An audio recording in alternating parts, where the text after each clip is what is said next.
C'est... Moi, je suis certaine que si j'allais chez Nathalie Bureau, je serais impressionnée par son organisation. Vous la connaissez, hein? Elle l'a fait pour les entreprises. Elle a une émission sur nos ondes, l'art de l'organisation, un site Internet également avec plein de conseils. Bonsoir, Nathalie. Bonsoir, Émilie. Et là, moi, je me suis dit, ça nous prend des trucs pour le temps des fêtes parce que c'est le genre de période où on sait que ça va arriver chaque année. Pourquoi on ne se prépare pas d'avance? Pourquoi on attend toujours à la dernière minute? Rouge, là, Je le aujourd'hui. sais, t'es Je suis magnifique. dans le thème. Oui! Je ne sais pas pourquoi on se donne Ben pas. oui! Il y a des gens qui vivent à l'adrénaline, peut-être. Mais moi, je vous donne les trucs aujourd'hui pour justement comment éviter tout le rush de dernière minute. Oui, vas-y, moi, je l'ai besoin. Stressant. Premièrement, peut-être que dans votre famille, vous faites un échange de cadeaux. Rendu à ce temps-ci de l'année, la pige devrait être faite. Le thème et le budget, ça devrait être réglé. Première chose. Deuxième chose, il y a des gens qui aiment ça, donner la photo des enfants ou des petits-enfants en cadeau. J'espère que la session photo est déjà faite. Non, mais c'est une bonne idée. Parce qu'il faut clencher ça, parce que le temps que la photographe traite les images, que vous fassiez imprimer ça ensuite. Trouve le corps. Donc là, à 4 semaines à peu près de Noël, c'est le temps qu'on s'y mette. Les listes de cadeaux. Ma fille, justement, m'est arrivée la semaine passée. Elle dit, maman, moi, en revenant de l'école, je commence ma liste de cadeaux. Faites-la commencer d'avance aux enfants, pas qu'ils arrivent à la dernière minute, puis que là, ils se disent, oh, je sais pas ce que je veux, je vais prendre le catalogue, et ils ramassent quelques petites choses là, puis que finalement, c'est même pas ça qu'ils veulent. Puis l'acheter d'avance aussi, souvent, c'est moins cher. Bien, des fois, il y a des rabais. Des fois, il y a des rabais, là, on a mais passé c'est surtout rabais, mais... au niveau de la cohue aussi, c'est tellement mieux. C'est vrai. Puis là, je vous parle, bon, oui, des enfants, mais nous aussi, les adultes.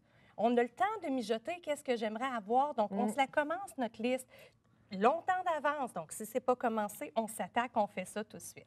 Vous recevez, planifiez les repas déjà. Planifiez ce que vous allez servir comme boisson pour justement vous assurer. C'est pas le 24 décembre, je le sais. à 3 heures l'après-midi, que vous allez avoir votre dinde chez l'épicier.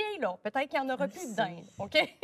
Il n'y en aura plus, je le sais. Puis qu'elle soit congelée à l'épicerie ou dans le congélateur chez vous, je veux dire, une dinde faudrait la congelée, dégeler aussi. Il faut ne pas oublier de dégeler la dinde. La fameuse dinde. Pas maintenant, on va attendre un peu. On va attendre un peu. Puis, il faut tenir en compte aussi les allergies des enfants. Ah oui, c'est vrai. Ou des adultes qui vont venir parce que c'est de plus en plus fréquent, donc il faut penser à cet élément-là aussi. Peut-être que vous allez chez de la famille qui est plus éloignée. Réservation d'hôtel. On y pense d'avance parce que, oui, peut-être vous allez rester chez la famille, mais peut-être que non, ça ne sera pas possible. Donc, on réserve notre hôtel. Les décorations, maintenant, est-ce que vous avez ramassé tout ça l'an passé, vous avez mis ça dans des bacs, puis que là, vous n'avez rien ressorti, puis là, vous vous rendez compte, oh, c'est tout défraîchi. On achète maintenant, on refait notre décor ou on prend ce qu'on avait l'année passée. Mais si vous n'êtes pas prêt à le faire tout de suite, il y a des gens mentalement dans leur tête, c'est pas avant le 1er décembre. Ou pas avant qu'il y ait de la neige. Ou pas avant qu'il y ait de la neige. Mais peu importe. C'est vrai, c'est le temps d'ouvrir le bac, là. On l'ouvre au moins le bac, puis voir qu'est-ce qui me reste de l'année passée. Est-ce que je peux réutiliser ces choses-là? On peut même emballer les cadeaux d'avance aussi, ça va être moins stressant. Oui. Hein? Oui. Ah, c'est une bonne idée, ça. Ça prend des bonnes cachettes, par exemple. Ah, je le sais, mais emballés, au moins, ils ne peuvent pas les voir. L'année passée, je me suis fait prendre. Ma fille a vu tous ses cadeaux au mois de novembre. Quelle non emballés? Non emballés, dans un sac de plastique cheap. Merci, Nathalie Bureau. Ça m'a fait plaisir, Joyeuses fêtes. Mon Dieu, je voudrais qu'elle soit là toujours dans ma vie.